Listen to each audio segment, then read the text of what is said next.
L'augmentation des prix de l'électricité fait que les particuliers, les collectivités, les industriels se ruent sur le solaire, sur les offres d'autoconsommation, ils veulent devenir acteurs. On a des énergies qui viennent s'intégrer de partout sur le réseau. On va descendre d'échelle encore. Ça change complètement la philosophie du réseau, la manière de le gérer, la manière de le protéger. On sait que l'impact peut être massif. It's a revolution. C'est une révolution assez rapide. Il va falloir faire évoluer des systèmes. Cette convergence numérique solaire n'est plus une vue de l'esprit, c'est bien une nécessité.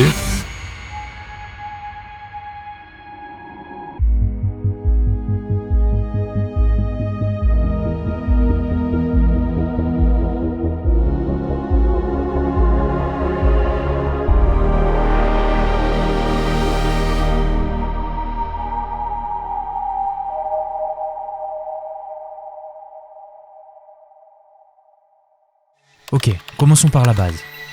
Le réseau électrique en France, comment ça marche ? Alors, réseau électrique en France, fort, beaucoup de puissance, de mémoire, 1,5 million km de lignes, un nombre faramineux de postes qui viennent distribuer de la basse tension, et ça sur tout le pays. Ok, si on résume ? Stable, fort, compétitif. Cette architecture-là, elle a été bâtie dans les années 70, 80, voire avant. Et on était parti sur l'idée d'avoir quelque chose d'une distribution top-down qui aille du haut vers le bas. Les centrales de production, thermiques, hydrauliques, vers les principaux consommateurs, les premières industries, les particuliers. With a strict separation between generation and supply, which are market activities, and network operation, which are regulated activities, including both transmission network operation and distribution network operation.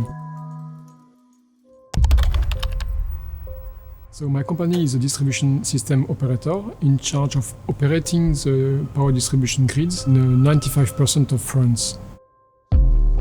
Our mission is to prepare the solutions so that my company is well prepared to address the future challenges which are arising in my activity. Aujourd'hui, la difficulté, et c'est pour ça aussi qu'on y travaille au CEA Agnès, c'est que ce réseau, et pas que le réseau français, tous les autres réseaux subissent une transformation parce qu'on a des énergies qui viennent s'intégrer dans le réseau, à la fois au niveau haut du réseau, c'est-à-dire on va dire en parallèle des centrales nucléaires, mais aussi qui viennent s'intégrer de partout sur le réseau, à des niveaux de réseau de distribution, et même sur des réseaux basse tension.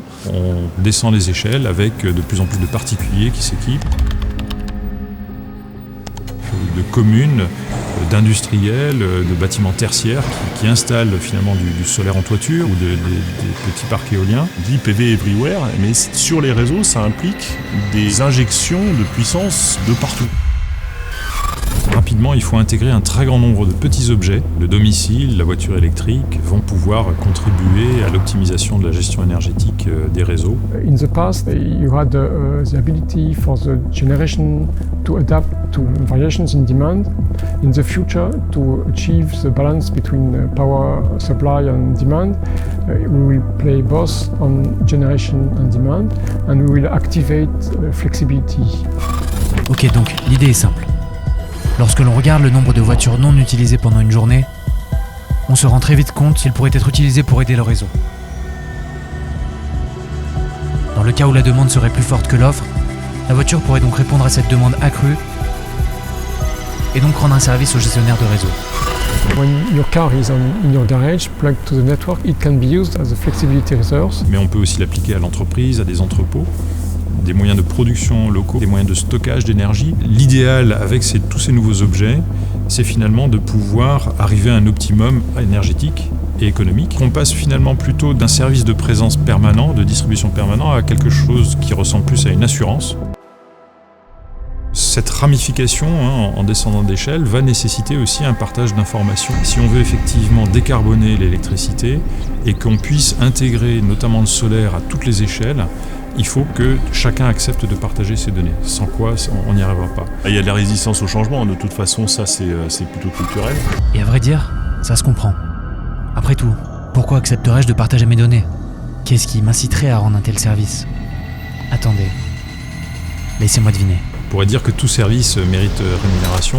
Il va effectivement être nécessaire de rémunérer différemment les services du réseau, parce que le gestionnaire de réseau sait qu'il pourra faire appel aux véhicules électriques, soit de forcer l'injection ou au contraire d'effacer la consommation à certains moments, de manière à retrouver, à optimiser l'équilibre global du réseau, au niveau régional et puis au niveau national. Que l'utilisateur permette au gestionnaire de réseau d'anticiper ces périodes, ça va avoir de la valeur.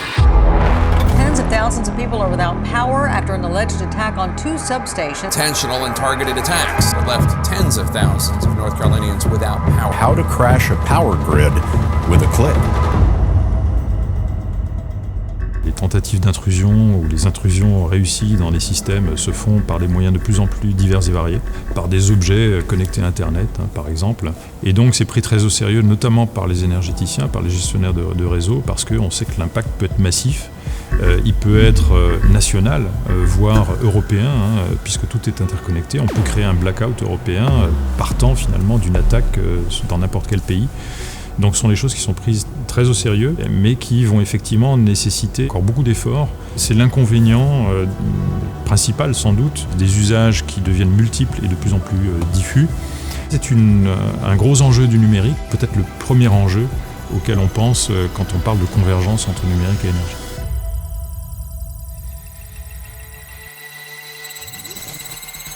On est passé d'un monde analogique à un monde numérique qui nous permet d'avoir des gestions de réseau plus fines, plus fiables, plus rapides et aussi beaucoup plus complexes. On a commencé par une autoconsommation collective sur des très petits périmètres.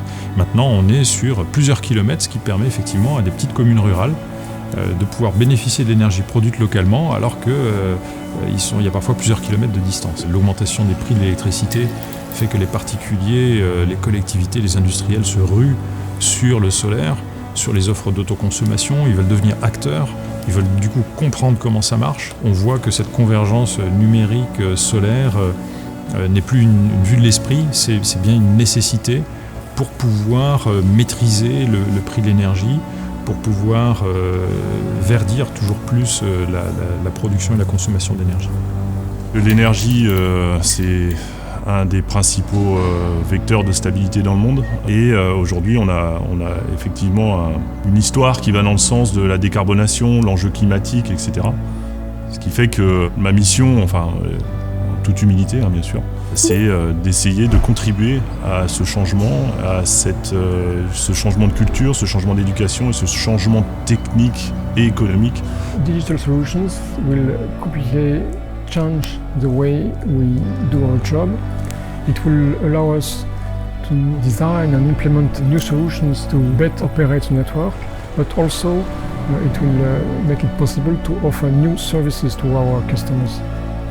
On va arriver dans un monde de partage à différentes échelles, à la fois de l'information, mais aussi de l'énergie elle-même. C'est finalement cette mutualisation qui va permettre d'atteindre cet optimum technico-économique global, qui fera qu'on pourra avoir un réseau tout aussi robuste et tout aussi résilient que par le passé, mais en ayant une consommation électrique très supérieure, des usages beaucoup plus nombreux, beaucoup plus diffus, d'avoir un service rendu par l'électricité aussi bon, si ce n'est meilleur que par le passé.